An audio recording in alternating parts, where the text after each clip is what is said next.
বলা হয় যে ইসলামী ব্যাংকের লোকদের যে জামাতে ইসলামের সার্টিফিকেট দেখে দেখে নাকি লোকেরা নেওয়া হয়েছে। বেকুবেরা জানে না যে ইসলামী ব্যাংকের লোকগুলো বাজারে সবচেয়ে পরীক্ষিত মেরিটিয়াস স্টুডেন্ট ছিল।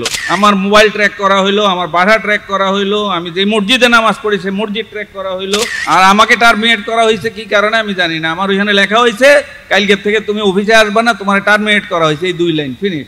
এখন যে অর্থনীতি এবং ব্যাংক চালাচ্ছে এরা সবচাইতে বাছা বাছা মানুষ। এদের হাতে যদি এই দেশ সংস্কার হয়ে শুদ্ধ না হয় তাহলে আমাদের দুর্ভাগ্য আছে সামনে, বলতেই হবে। জালিম এখনো টুপ টুপ টুপ টুপ টুপ করে চলে আসার ধান্দায় আছে। 5 বছরেরও বেশি সময় পরে আমার এইরকম মঞ্চে দাঁড়ানো। সর্বশেষ 2018 সম্ভবত বগুড়া একটা প্রোগ্রামে, ওয়াকফের একটা প্রোগ্রামে আমি চিফ গেস্ট ছিলাম। এরপরের থেকে আমার উপরে বিধিনিষেধ ছিল, কোথাও কোনো বক্তৃতা, ওই প্রোগ্রামেই আমাকে মোটামুটি ডিজিএফআই থেকে বলে দেওয়া হয় যে আপনার ডেলিভারি ঠিক না, এটা উত্তেজনায় পরিপূর্ণ এবং জঙ্গি আভাস আপনার বক্তৃতার মধ্যে পাওয়া যায়। তো একটা ওয়াকফের প্রোগ্রাম, সেইখানে ইসলামী অর্থনীতির কথা আসছে, ওয়াকফের ইতিহাসের কথা আসছে, ওয়াকফের প্রয়োজনীয়তার কথা আসছে, এইগুলি নাকি জঙ্গি তৎপরতার অংশ বিশেষ। সেই জন্য ওই রাত্রেই আমাকে ফোন করা হয় ঢাকার থেকে, এবং ফোনে বলা হয়, এটা ছিল 2017 সালের এই ফেব্রুয়ারি কি জানুয়ারির দিকে, আমার তারিখটা মনে নেই। বলা হয়েছে যে you come back to Dhaka, আপনার আর বগুড়ায় থাকার দরকার নেই, এবং যে প্রোগ্রামটা আপনি করেছেন তার পুরো বক্তৃতাটাই আমাদের কাছে রেকর্ড আছে এবং এইটা জঙ্গি আলোচনায় পরিপূর্ণ। যাই হোক, এরপরে তো ঢাকায় ফিরে আসি। 3রা এপ্রিল হঠাৎ আমাকে 2017,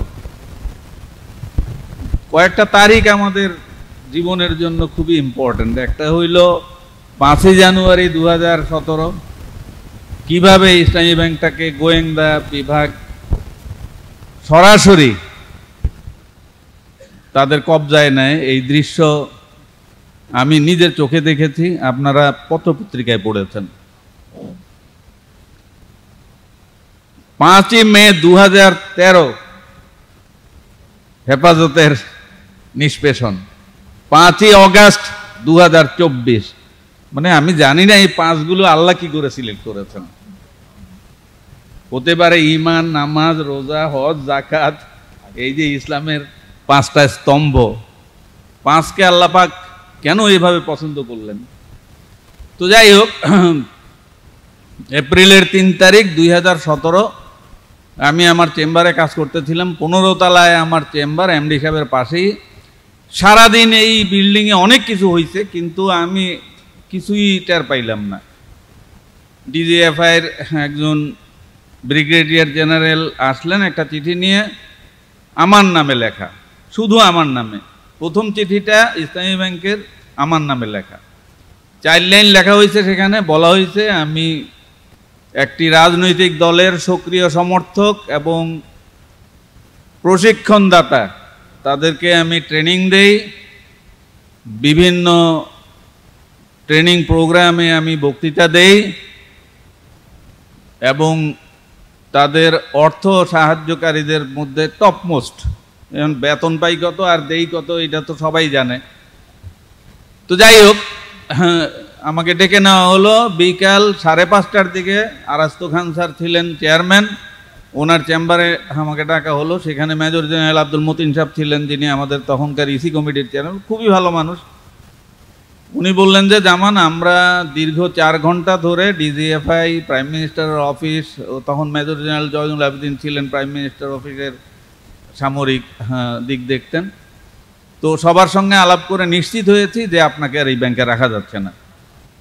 তো আমি কিছু না, আমার মুখে তখন হাসি দেখে ওনারা অবাক হইলেন যে এই লোক হাসতেছে কেন, এই লোকের চাকরি চলে যাচ্ছে, এই লোক হাসতেছে। তাই আমি বললাম যে স্যার, এটা যদি আল্লাহর পক্ষ থেকে ফয়সালা হয়ে থাকে তো এই সিদ্ধান্ত আমার জন্য নিশ্চিত করলেন তো, কারণ এইরকম সার্টিফিকেট তো আমি জামাতে ইসলামী কাজ কইরে আমারে দিত না। কাজ করলে জামাত ইসলামী এরকম সার্টিফিকেট দিত? কোনোদিন দিত না। বা আমার মরণের সময় এই কথা জামাত ইসলামী কইতো না যে আল্লাহ তারে মাফ করে দিও, হে জামাত ইসলামী করছে। আল্লাহুম্মা গফির হাইয়ানা ওয়া মাইয়িতানা ওয়া গায়িবানা ওয়া সাগীরানা ওয়া কাবীরানা, দোয়া এটাই না বেশি থেকে বেশি করত।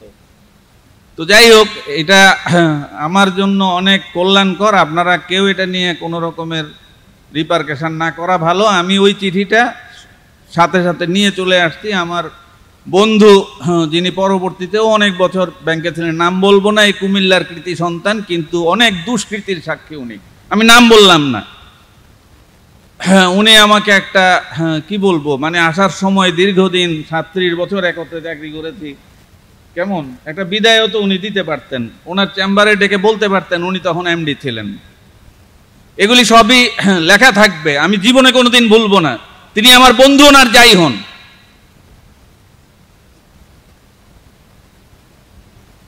আমি ইসলামী ব্যাংকে চাকরি করেছি ইসলামকে দেখে, ইসলামের জন্য। 1984 সালে যখন পরীক্ষা হয়, প্রফেশনাল অফিসারের পরীক্ষা, আমি একটু সময় বেছে নিব, আপনার দরকার আছে এই কথাগুলো জানার। কেউ জানে না এই কথাগুলো, যে আমি জানি। 1984 সালে যখন এই ব্যাংকের প্রফেশনাল অফিসার নেওয়ার জন্য পরীক্ষা, প্রথম পরীক্ষা ইসলামী ব্যাংকের প্রথম ব্যাচ, আমার তখন এমএ পরীক্ষা চলতেছিল চিটাগাং ইউনিভার্সিটিতে। আমরা মাত্র 2 জন এই চ্যালেঞ্জ নিয়ে আসছি যে রোববারে পরীক্ষা দিয়ে সোমবারে অনার্সের মাস্টার্সের সেকেন্ড পার্ট পরীক্ষা দিব, আর কেউ রাজি হয় নাই। এত ঝুঁকি নিয়ে ইসলামী ব্যাংকের পরীক্ষা দিছি। বলা হয় যে ইসলামী ব্যাংকের লোকদের যে জামাতে ইসলামের সার্টিফিকেট দেখে দেখে নাকি লোকেরা নেওয়া হয়েছে। বেকুবেরা জানে না যে ইসলামী ব্যাংকের লোকগুলো বাজারে সবচেয়ে পরীক্ষিত মেরিটিয়াস স্টুডেন্ট ছিল। এগুলি পরীক্ষা দিয়ে নেওয়া হয়েছে, ভাইবা নেওয়া হয়েছে, রিটেন পরীক্ষা নেওয়া হয়েছে।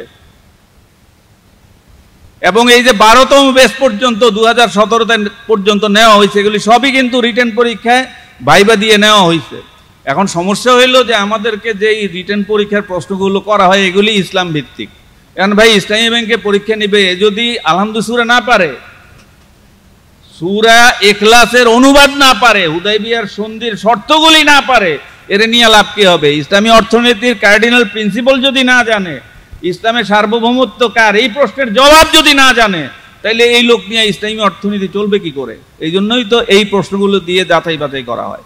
দুর্ভাগ্য, দেখেন এই যে একটা স্ট্যান্ডার্ড ছিল, যে স্ট্যান্ডার্ডে লোক নিয়োগ দেওয়া হইতো, এখানে যে যাচাই বাছাই নিয়ম ছিল, আমাকে সেই কমিটিতে রাখা হয়েছে। এই যে নতুন বোর্ড আইছে যে এইগুলি চেঞ্জ করেন, কিভাবে কি চেঞ্জ করব? এখন বাজারি তরিকায় যাইতে হবে, বাজারি তরিকায় গেছে। এখনকার যে এইচআর প্রিন্সিপাল, এইচআর রুল, সেইখানে এটা এখনো বদল হয় নাই। অর্থাৎ এখনো আমরা ধর্মনিরপেক্ষ প্রতিষ্ঠানের লোক যেভাবে নির্বাচন করি, ওই ইসলামী তরিকা তো 2017-তে বাদ দিয়ে দিছে, সেইটা এখনো আছে, সেটা বদল হবে। যেহেতু লোকজন আস্তে আস্তে পরিবর্তন হচ্ছে, সেটাও বদল হবে। এরপরে আমি চলে আসার পরে কারো সঙ্গে কোনো যোগাযোগ নাই। আমার প্রতিষ্ঠানে যারা ছিল তারা ভয়েও আমার সঙ্গে যোগাযোগ করে না। আমি একজনকে একদিন জিজ্ঞেস করলাম যে ভাই, মাঝে মধ্যে তো সালাম টালাম দিতে দরকার, স্যার আপনার সঙ্গে তো আমাদের সবার যোগাযোগ নিষেধ করে দেওয়া হয়েছে। অর্থাৎ ব্যাংকে বলে দেওয়া হয়েছে যেন আমার সঙ্গে কোনো যোগাযোগ না করে, মানে আমাকে এখন আইসোলেটেড করা হইলো। It's okay, very good. আমার মোবাইল ট্র্যাক করা হইলো, আমার বাসা ট্র্যাক করা হইলো, আমি যে মসজিদে নামাজ পড়ি সে মসজিদ ট্র্যাক করা হইলো। মদিনা মসজিদে আমি একদিন মাগরিবের নামাজে সালাম ফিরেছি, আসসালামু আলাইকুম ওয়া রাহমাতুল্লাহ। পাশের ভদ্রলোক আমাকে বলে যে আপনার নাম শামসুজ্জামান না? আমি বলি জি। আপনি ইসলামী ব্যাংকের এডিশনাল এমডি না? জি। আপনার বাসার সামনেরটা না? আমি বলি হ। এরপরে আমি জিজ্ঞেস কি কামে আপনি গেলেন? না এমনি জানলাম আর কি। এলো এখানকার ঘটনা।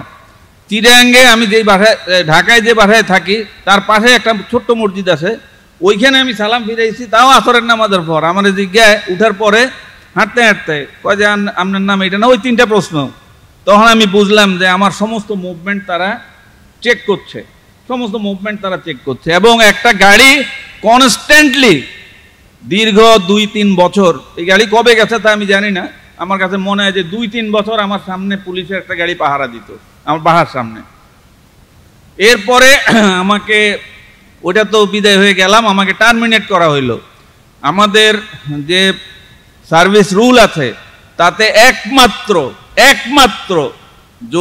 নৈতিক কোনো অপরাধ কেউ করে থাকে অথবা যার ব্যাংকের টাকা পয়সা আত্মসাৎজনিত কোনো অভিযোগ থাকে তাকেই টার্মিনেট করা হয়। আর আমাকে টার্মিনেট করা হয়েছে কি কারণে আমি জানি না। আমার ওইখানে লেখা হয়েছে কালকের থেকে তুমি অফিসে আসবে না, তোমার টার্মিনেট করা হয়েছে, এই 2 লাইন, ফিনিশ। এরপরে জুন মাসের দিকে 3 মাস চলে যাওয়ার পরে হঠাৎ আমাকে ফোন করলো যে হ্যাঁ আপনি আসেন, আপনি কি আছেন ঢাকায়? আমি বলে হ্যাঁ আছি ঢাকায়। বলে আপনি তাইলে একটু বনা নিয়ে আমার বাসায় আসেন। ফোন করলেন ওই বড় ভাই, বড় ভাই তো চিনেন, আমি আর বলবো না নাম, যার নাম বলতে বলতে আল্লাহরেও এতবার মাইনছে কয় না যতবার এই ম্যাটার নাম পত্রিকায় ছাপা হয়েছে। হ্যাঁ, বড় ভাই ফোন করলেন যে আপনি একটু আমার বনানী বাসায় আসেন, আমার দরকার আছে আপনারে। তো ঠিক আছে, আমি গেলাম। উনি কিন্তু আমার সঙ্গে অনেক আগের থেকে পরিচিত, আমি খাতুনগঞ্জেও ব্যবসা করে আসছি। তো আমি গেলাম, যাওয়ার পরে উনি আমাকে বললেন যে ব্যাংক তো চলতেছে না আপনাকে ছাড়া, এখন ব্যাংকের ওভারডিউ ক্লাসিফাইড অনেক বেড়ে গেছে। ওরা জানে, আজিজ এবং মুনির তারা জানে যে আমি ইসলামী ব্যাংকে কয়েকটা বিষয়ে মাস্টার ছিলাম। একটা হইলো anti money laundering and anti terrorist activities, মানে যেটা ওই যে বলে না জঙ্গি দমন তৎপরতা, জঙ্গি অর্থায়ন তৎপরতা, এইটার আমি এক নাগারে 6 বছর chief anti money laundering compliance officer ছিলাম ইসলামী ব্যাংকে, এক নাগারে 6 বছর। এরপরে রিকভারি অর্থাৎ পচা জিনিস উদ্ধারের ব্যাপারে আমার চাইতে সবচাইতে ভালো জানা লোক ইসলামী ব্যাংকে ছিল না। যেই কারণে আমি যেই পদেই থাকতাম আমার পচা জিনিস ঘাটতে হইতো। মানে যেই লোন পচা হয়ে যায়, নষ্ট হয়ে যায় এবং মন্দ হয়ে যায়, ক্লাসিফাইড হয়ে যায়, সেই লোন আদায়ের ব্যাপারে আমার চাইতে পটু আর কেউ ছিল না। যেই কারণে ওই পদে আমাকে সবসময় রাখা হইতো। এমনকি আমি ডেভেলপমেন্টে থাকছি, অডিটের হেড ছিলাম, তাও পচা জিনিস ঘাটতে হয়েছে। এরপরে আইটির হেড ছিলাম, সেইখানেও পচা জিনিস ঘাটতে হয়েছে। অপারেশনের হেড ছিলাম, তাও পচা জিনিস ঘাটতে হয়েছে। যে সময় আমার বিদায় করে এই সময় পচা জিনিস ঘাটা অবস্থার থেকে বিদায় করছে। এখন আবার আমাকে প্রস্তাব দেওয়া হচ্ছে পচা জিনিসের পাহাড় জমে গেছে, স্তূপ হয়ে গেছে, এইটা এখন মিউনিসিপ্যালিটির ওই যে ময়লা পরিষ্কার কারকদের মতো পরিষ্কার করতে হইব, তুমি ছাড়া এটা পরিষ্কার করার কেউ নাই। তা আমি ওনাকে একটা শর্ত দিলাম যে হ্যাঁ আমি ইসলামী ব্যাংকে আসবো, প্রোভাইডেড দ্যাট আমার কথা শুনতে হবে, আমাকে আপনি শুনাইতে পারবেন না। যেরকম এখন আমাদের এই যে গ্রামীণ ব্যাংকের ইউনুস সাহেব আসার আগে বলছিলেন যে আমাকে ডাইকে নিতেছেন তো, সুতরাং আমার কথা আপনাদের শুনতে হবে। এক্সাক্ট এই কথাটাই আমি আরো কয়েক বছর আগে ওনাকে বলছিলাম ওনার বাসায়, যে আমার কথা আপনাকে শুনতে হবে, আমি ব্যাংকার, আমি ব্যাংক ভালো বুঝি, আমি ব্যাংক চালাবো, আপনি মালিক, আপনি মালিকের জায়গায় থাকবেন, আমার উপরে কোনো প্রভাব সৃষ্টি করতে। এই কথা ওনারা ওই দিন আমি বলছিলাম, কিন্তু ঘটনা উল্টা ঘটে গেছে। এর ধরেন 7-8 মাস পরে উনি আমাকে হঠাৎ একদিন ডাকলেন, ডিসেম্বর মাস, ডিসেম্বর মাসে তো বোঝেন যে ব্যাংকের একটা অ্যানুয়াল ক্লোজিং হয়, সেখানে অনেক দৌড়ঝাঁপ করতে হয়। তো এইগুলো ওভারডিউ ক্লাসিফাইড কমানোর জন্য আমার মাথায় যত রকমের বুদ্ধি ছিল, যত রকমের হিকমত ছিল, আমি সব অ্যাপ্লাই করেছি। একটা ঘটনা ওনার নোটিশে গেছে, তো উনি আমাকে ডাকলেন, আমি গেলাম। এটা আজিজ এবং মুনির তারা ভালো জানে। চিটাগাঙ্গেরই একটা ক্লায়েন্টের 120 কোটি টাকা লাইবিলিটি ছিল, তার মাত্র 20 কোটি টাকা আমার কাছে অ্যাসেট ছিল কোলেটারাল। তো ওইটা বিক্রি করে তো আর আমি 120 কোটি টাকা পাবো না, জামানত তো এই পরিমাণ মানুষের থাকে না, অথবা এই পরিমাণ মানুষ বন্ধকও দেয় না যেই পরিমাণ টাকা তারা ব্যাংক থেকে বের করে নেয়। তখন আমি বললাম যে এটা তো দীর্ঘ 10 বছর ধরে এই অবস্থায় আছে, এইটার জন্য আমাদের 110 কোটি টাকা প্রভিশন করা লাগে। তার মানে হইল ভালো গ্রাহকেরা যে মুনাফা আমাদেরকে দেয়, সেই মুনাফার থেকে এই পচা গ্রাহকের জন্য আমাকে 110 কোটি টাকার প্রভিশন সংস্থান রাখতে হয় ব্যালেন্স শিটে। মারাত্মক ব্যাপার। তখন উনি আমারে প্রস্তাব দিলেন, অর্থাৎ ওই ক্লায়েন্ট আমাকে প্রস্তাব দিল। আমি অনেক পার্সু করার পরে বললো যে ভাই আমি আপনারা 1 কোটি টাকা নগদে দেই, আর আমারে আপনি 10 বছর জন্য রিশিডিউল করে দেন। 10 বছরের রিশিডিউল তো ব্যাংক করতে পারে না বাংলাদেশ ব্যাংকের নিয়ম অনুযায়ী। তখন আমি কোথায় গেলাম, আমি কোর্টে চলে গেলাম। মানে কোর্টে গিয়ে আমি বললাম যে এই লোক ব্যাংকের থেকে টাকা নিচে দিতে পারতেছে না, এখন সে একটা সলিউশন চাইছে, আমাদের কাছে সলিউশনটা পছন্দ হয়েছে, আপনি রাজি, কোর্ট রাজি কিনা, কোর্ট যদি রাজি হয় তাইলে আমরা এটা সোলেনামা করে দিতে পারি। কোর্ট রাজি হয়েছে, আমি কনভিন্স করছি, কোর্ট রাজি হয়েছে। এটা আবার বোর্ড হয়ে গেছে কিন্তু, তার মানে আমার ম্যানেজমেন্ট কমিটি, ইসি কমিটি এবং বোর্ড সবাই এগ্রি করছে। এগ্রি করার পরে, এবং আমি এটাও আপনাদেরকে বলি যে এই যে নতুন পরিষদ আসছিল, এসালাম যে নতুন পরিষদ দিছিল, এই নতুন পরিষদের মধ্যে 3টা ব্যাংকের প্রতিষ্ঠিত এমডি ছিলেন, 3 জন এমডি ছিলেন। খুব প্রথম যখন দিছে বোর্ডটা, ভালো মানুষের বোর্ড দিছিল প্রথম বোর্ডটা, ওটা 5-6 মাসে বেশি কাজ করে নাই। এটা মানুষের আস্থা অর্জনের জন্য। ওই বোর্ডে আমি যদি কোনো প্রপোজাল নিতাম তাইলে কেউ আমার প্রপোজাল পড়তো না, সবাই বলতো যে শামসুজ্জামান আনছে তো এইটা পড়ে শুনে আনছে, সুতরাং ওর প্রপোজাল পড়তে হবে না, পাস, বিনা পড়ায় পাস। তো যাই হোক, আমি এটা কোর্টে নিয়ে যখন সোলেনামা করলাম, উনি আমারে ডাকলো যে না এটা ক্যান্সেল করে দেন। কেন? আমি কেন ক্যান্সেল করব? কয় যে এটা আমার পছন্দ না। আমি বললাম যে আপনার পছন্দ তো ব্যাংক চলবে না, আপনি মালিক। আমি যেদিন আসছি ব্যাংকে সেদিনই আপনার বলছিলাম যে আমি ব্যাংকার, আমার বুঝ মতো ব্যাংকটা চালামু, আপনি এখানে মাতব্বরি করেন না, আপনি মালিক, মালিকের জায়গা থাকবেন। আর এখন আপনি আমার ডাক্কা কইতেছেন এইটা আপনি বাতিল করে দেন। কেমনে বাতিল করবো? এটা তো কোর্ট করছে, আপনি কোর্টে যাইয়া কইতে, আমি এটা চাই না। তা আমি একটা জিনিস নিছি, এটা এখন যদি কোর্টে যাই তাহলে জীবনে আর কোনোদিন কোর্টে আমি যাইতে পারবো না। ওই দিনই শেষ চাকরি আমার, আমি আর যাইনি। অর্থাৎ এটা হইলো দ্বিতীয়বার যখন আমাকে নিছিল, এর পরের ঘটনা।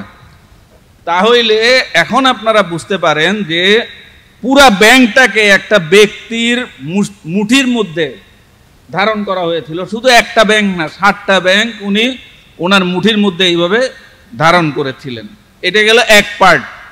সেকেন্ড পার্ট আসতেছে ফাসাব্বিহ বিহামদি রাব্বিকা ওয়াস্তাগফিরহু। আল্লাহ আমাদের একটা তৌফিক দিয়েছেন, সুযোগ একটা করে দিয়েছেন। এই সুযোগ সবসময় আসে না। আবাবিল পাখি একটা ছোট্ট বস্তু, এটা খুব বেশি বড় কিছু না। কেমন?